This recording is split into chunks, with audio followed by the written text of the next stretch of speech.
మడకశిర నుండి 6 కిలోమీటర్ల దూరంలో ఉన్నటువంటి ఆంధ్ర కర్ణాటక రాష్ట్ర సరిహద్దులో ఉన్న చంద్రబాబులో అయితే ఉన్నాం ప్రజెంట్.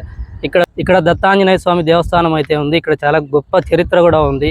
ప్రతి గురువారం అయితే ఇక్కడ కంకణం అయితే కడతారు స్వామివారికి.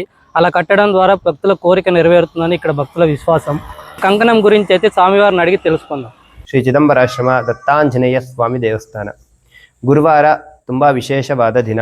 ಗುರುಗಳಿಗೆ ಅಂದರೆ ಇವಾಗ ಕಂಕಣ ಯಾವತ್ತಿದ್ರೂ ಗುರು ಮುಖಾಂತರ ಹೋಗಬೇಕು.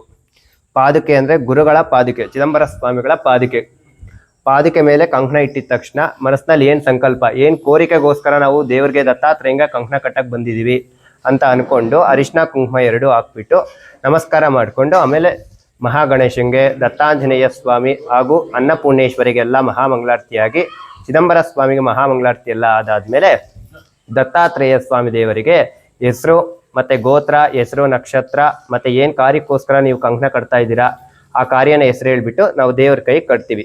ಇದು ಇಷ್ಟು ವಾರ ಅಂತ ನಾವು ಅನ್ಕೋಬೇಕು. 3 ವಾರ ಆಗ್ಬೋದು, 5 ವಾರ ಆಗ್ಬೋದು, 7 ವಾರ ಆಗ್ಬೋದು, 9 ವಾರ ಆಗ್ಬೋದು, 11 ವಾರ ಆಗ್ಬೋದು. ಇಷ್ಟು ವಾರ ಬಂದ್ಬಿಟ್ಟು ದೇವ್ರತ್ತ ಸ್ವಾಮಿ ನಾವು ಇಷ್ಟು ಕಂಕಣ ಕಟ್ಸಿ ಹೋಗ್ತೀವಿ, ಈ ಇಷ್ಟರಲ್ಲಿ ನಮಗೆ ಒಳ್ಳೇದು ಮಾಡಪ್ಪ, ನಾವು ಅನ್ಕೊಂಡಿರೋ ಕಾರ್ಯ ಎಲ್ಲ ನೆರವೇರಿಸಪ್ಪ ಅಂತ ಹೇಳ್ಬಿಟ್ಟು ದೇವ್ರ ಪ್ರಾರ್ಥನೆ ಮಾಡ್ಕೊಂಡು ಹೋಗ್ಬೇಕು. ಹಾಗೆ ಇಲ್ಲಿ ಚಿದಂಬರ ಸ್ವಾಮಿಗಳು ಈ ದತ್ತಾಂಜನೇಯ ಸ್ವಾಮಿನೆಲ್ಲ ಪ್ರತಿಷ್ಠಾಪನೆ ಮಾಡಿದಿರೋ ಚಿದಂಬರ ಸ್ವಾಮಿಗಳು. ಹರಿ ಓಂ ಶ್ರೀ ಕೃಷ್ಣಾರ್ಪಣ.